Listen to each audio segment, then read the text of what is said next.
Twelfth class में 3 dimensional geometry chapter में हमारा जो अगला टॉपिक है बहुत ही छोटा सा लेकिन अपने आप में बहुत इम्पॉर्टेंट टॉपिक है। अभी तक हम लोगों ने प्लेन्स में दो प्लेन के इंटरसेक्शन पॉइंट या दो प्लेन के इंटरसेक्शन लाइन से पास होने वाले प्लेन के इक्वेशन का देखा था कि हमने प्लेन के इक्वेशन को कैसे डिराइव किया। आज का जो हमारा टॉपिक है ये है angle between a line and a plane. हमारे पास एक प्लेन है और हमारे पास एक लाइन है। इस लाइन और प्लेन के बीच के एंगल को हमें फाइंड करना है। अब बात यहाँ पर यह है कि चाहे वो लाइन हो या प्लेन हो, दोनों के दोनों केसेस में हम लोगों ने लाइन और प्लेन के वेक्टर फॉर्म को भी देखा है और कार्टेशियन फॉर्म को भी देखा है। हम angle between a line and plane की चर्चा वेक्टर और कार्टेशियन दोनों फॉर्म में करेंगे।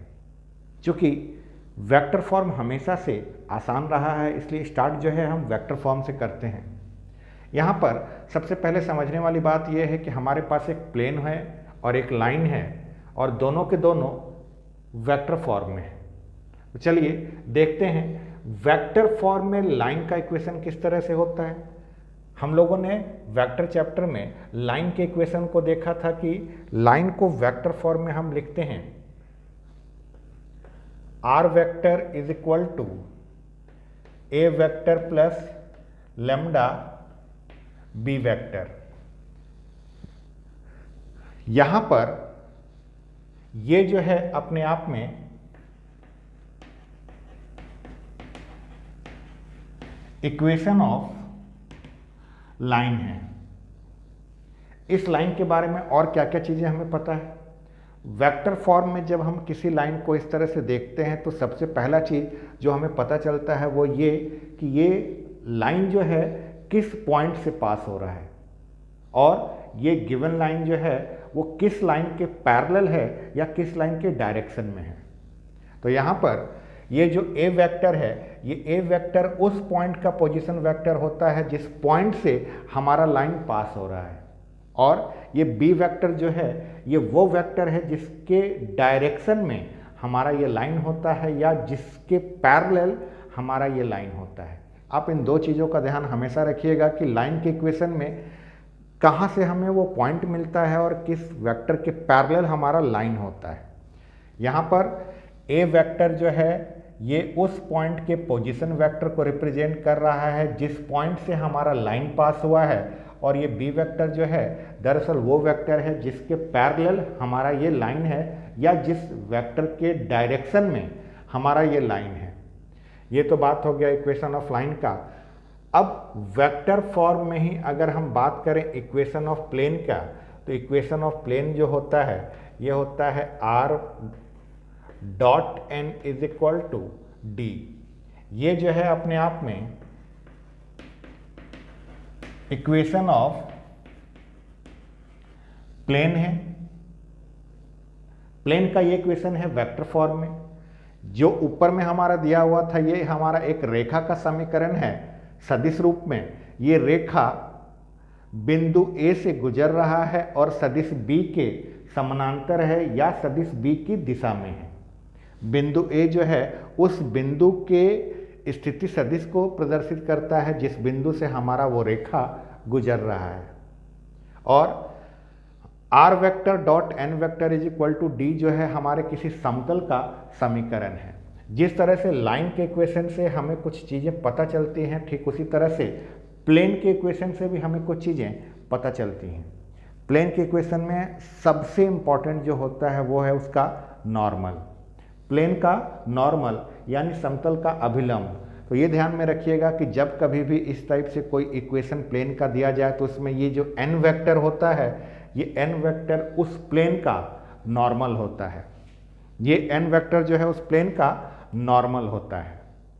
अब बात करते हैं अपने टॉपिक की। हमारा जो टॉपिक है angle between a line and a plane है।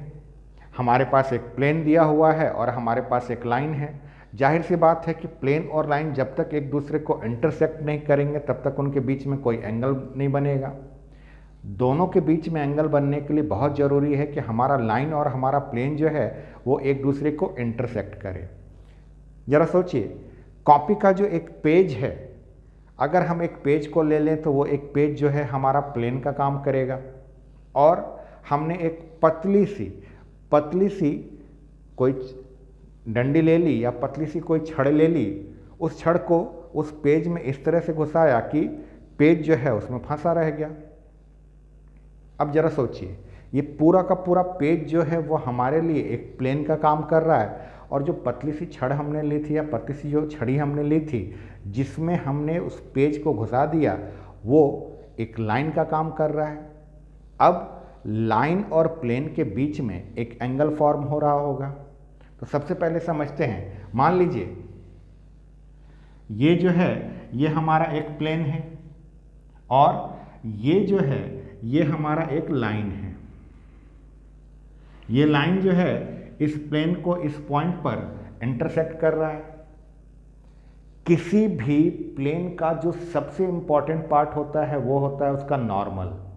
प्लेन जो है अपने नॉर्मल से पहचाना जाता है। तो ये जो है ये हमारे इस प्लेन का नॉर्मल है। ये अगर हमारे प्लेन का नॉर्मल है तो ये इस प्लेन पर परपेंडिकुलर होगा। वेक्टर फॉर्म की बात कर रहे थे तो वेक्टर फॉर्म में ये जो है ये है हमारा एन वेक्टर, और वेक्टर फॉर्म में ही ये जो हमारा लाइन है ये लाइन हमारा R vector is equal to A vector plus lambda B vector है। R vector is equal to A vector plus lambda B vector है। हम बात कर रहे हैं angle between line and plane की। लाइन हमारा ये है, प्लेन हमारा ये है, तो ये जो सरफेस है ये सरफेस हमारे प्लेन पर है। अब इस लाइन का इस प्लेन के साथ अगर हम एंगल की बात करें तो मान लीजिए कि ये एंगल जो है अपने आप में थीटा है। ये एंगल अगर अपने आप में थीटा है, तब क्या आप इस एंगल के बारे में सोच सकते हैं कि ये एंगल कितना होगा? ये एंगल होगा 90 माइनस थीटा। ये एंगल अपने आप में हो जाएगा 90 माइनस थीटा। 90 माइनस थीटा क्यों? ये जो था ये हमारे प्लेन का नॉर्मल है। प्लेन का नॉर्मल है कहने का मतलब कि ये लाइन प्लेन पर परपेंडिकुलर होगा। तो प्लेन पर परपेंडिकुलर होगा तो यहाँ से लेकर ये पूरा एंगल 90 डिग्री का होगा। उस 90 डिग्री में बीच में जो एक लाइन चला गया वो लाइन प्लेन के साथ थीटा का एंगल बना दिया, तो जो रिमेनिंग पोर्शन है वो है हमारा 90 माइनस थीटा। अब वेक्टर जो है इसलिए बहुत ही आसान है क्योंकि वेक्टर चैप्टर में हम लोगों ने दो वेक्टर्स के बीच में एंगल पढ़ा है कि हम दो वेक्टर्स के बीच में एंगल किस तरह से फाइंड आउट करते हैं। आप समझिए,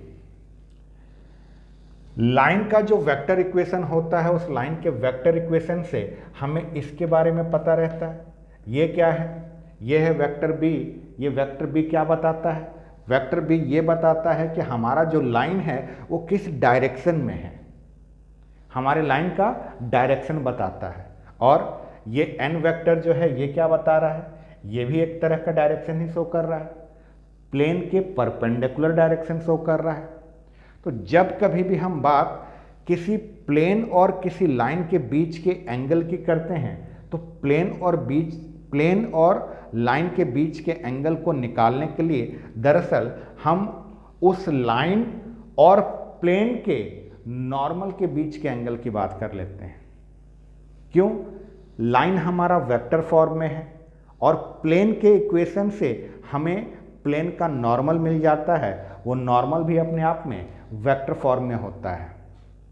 तो सबसे पहले let theta be the angle between the line R vector is equal to A vector plus lambda B vector and the plane R vector dot N vector is equal to D. हमने क्या किया, हमने line और plane के बीच के angle को theta मान लिया। लाइन और प्लेन के बीच के एंगल को थीटा मानने से हमारे प्लेन के नॉर्मल और लाइन के बीच का एंगल कितना हो गया, वो 90 माइनस थीटा हो गया। अब वेक्टर चैप्टर में जरा वापस चलिए। वेक्टर चैप्टर में हम लोगों ने दो वेक्टर्स के बीच का एंगल पढ़ा है। वेक्टर चैप्टर में हम लोगों ने दो वेक्टर्स के बीच का एंगल पढ़ा था। मान लीजिए कि ये है हमारा वेक्टर ए और ये है हमारा वेक्टर बी। इसके बीच का एंगल अगर थीटा है तो ये थीटा हम कैसे फाइंड आउट करते थे, ये थीटा हम फाइंड आउट करते थे cos theta is equal to vector A dot vector B upon mod A vector into mod B vector से। सेम इसी फंडे को, सेम इसी कॉन्सेप्ट को हम यहाँ पर यूज करने वाले हैं। यहाँ पर लाइन जो है वो हमारा वेक्टर फॉर्म में है और ये नॉर्मल जो है वो भी वेक्टर फॉर्म में है। लाइन अगर हमारा वेक्टर फॉर्म में है तो उस लाइन से हमें उसका डायरेक्शन पता चलेगा कि हमारा लाइन आखिर किस डायरेक्शन में है। वेक्टर पढ़ा ही इसलिए जाता है क्योंकि उससे हमें उसका डायरेक्शन पता चलता है। तो हमारा लाइन जो है किसके डायरेक्शन में है या किसके पैरेलल है, तो लाइन जो है वो हमारा बी वेक्टर के पैरेलल है या बी वेक्टर के डायरेक्शन में है। और प्लेन का जो नॉर्मल है वो अपने आप में एन वेक्टर है, तो इसके बीच का जो एंगल है, प्लेन के नॉर्मल और लाइन के बीच का जो एंगल है वो है 90 माइनस थीटा। यहाँ पर जो हम बात कर रहे थे दो वेक्टर्स के बीच के एंगल की, तो ये दो वेक्टर्स के बीच का एंगल जो थीटा है वही दरअसल यहाँ पर 90 माइनस थीटा है, क्योंकि जो ए वेक्टर है, ये ए वेक्टर का काम हमारा ये लाइन कर रहा है और ये जो बी वेक्टर है, इस बी वेक्टर का काम यहाँ पर हमारा ये नॉर्मल वाला वेक्टर कर रहा है। तो जब हम इसका फॉर्मूला देखेंगे तो इसका फॉर्मूला होगा कॉस, एंगल जो है दोनों के बीच का वो है 90 माइनस थीटा, और फॉर्मूला क्या होता है, दोनों वेक्टर का डॉट प्रोडक्ट अपॉन उन्हीं दोनों वेक्टर्स का मॉडुलस होता है। तो यहाँ पर जो हमारे दो वेक्टर्स हैं वो हैं बी वेक्टर और एन वेक्टर, तो ये हो जाएगा B vector dot N vector upon mod B vector into mod N vector. ये है दो, ये है मतलब एक लाइन और एक प्लेन के बीच के एंगल का फॉर्मूला। अब जरा सोचिए, 10th क्लास में आपने पढ़ा है cos 90 minus theta. cos 90 minus theta क्या होता है? cos 90 माइनस थीटा होता है अपने आप में sine theta is equal to B vector dot N vector upon mod में बी वेक्टर मॉड में एन वेक्टर। अब देखिए 90 माइनस थीटा लेकर चले थे, मिल गया थीटा। थीटा क्या था? थीटा जो था हमारे लाइन और प्लेन के बीच का एंगल था। तो हमारा जो टॉपिक था angle between line and a plane, तो वो angle between line and plane यही है।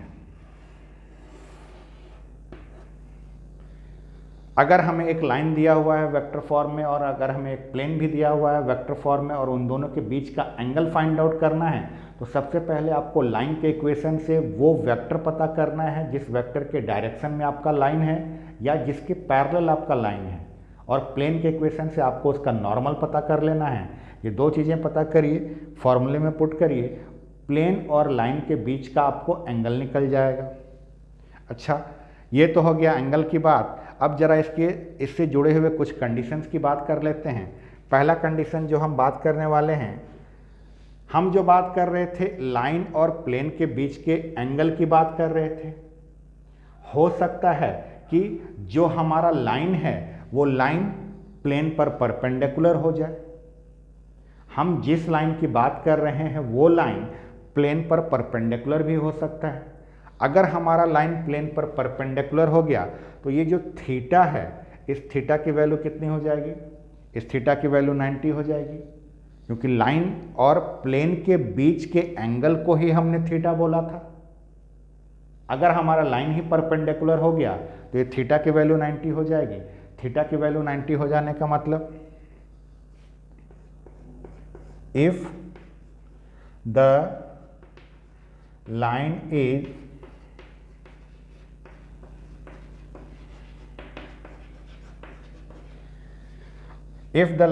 perpendicular on the plane, अगर हमारा लाइन प्लेन पर परपेंडिकुलर हो गया तो यहां से दो कंडीशंस हैं, मतलब दो तरह के रिजल्ट्स हैं जिसको कि आप यहां से डिराइव कर सकते हैं। पहला, दरअसल इस लाइन और प्लेन के बीच के एंगल को फाइंड आउट करने के लिए जिन दो चीज़ों को हमने कंसीडर किया वो दोनों के दोनों अपने आप में वेक्टर फॉर्म में है। ये b भी अपने आप में वेक्टर फॉर्म में है, ये n भी अपने आप में वेक्टर फॉर्म में है। तो दो वेक्टर्स को एक दूसरे पर परपेंडिकुलर होने के लिए जो कंडीशन होता है वही कंडीशन यहाँ पर भी हम अप्लाई कर सकते हैं।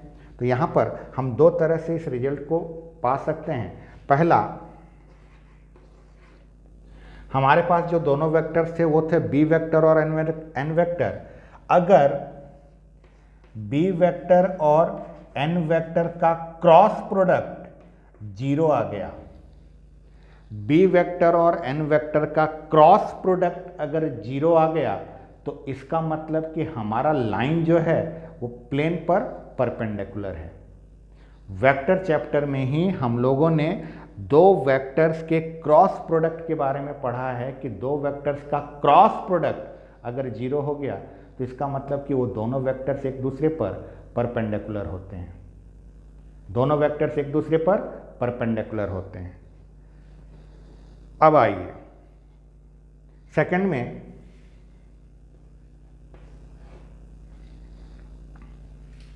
अगर दो वेक्टर्स एक दूसरे पर परपेंडिकुलर हैं, तब दो वेक्टर्स अगर एक दूसरे पर परपेंडिकुलर हैं